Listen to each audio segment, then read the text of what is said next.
Minsan, tahimik ang mundo. Walang usap, walang ingay. Ako lang, pero sa katahimikan, doon ko unang narinig ang sarili ko. Akala ko dati ang pagiging mag-isa ay sakit. Pero hindi pala. Minsan, pahinga siya. Minsan, sagot. Habang naglalakad ako, napansin kong may bigat pala ang hangin. Pero kaya ko, kasi sa bawat hakbang, natututo akong mag-isang tumayo. At hindi matakot. Ang totoo, hindi laging kailangan ng kasama para maging buo. Minsan, sapat na ang malalim na hininga at isang tahimik na gabi.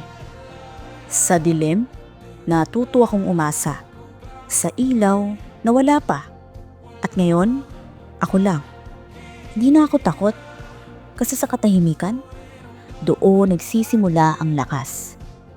Tahimik ang mundo. Pero hindi ako nag-iisa.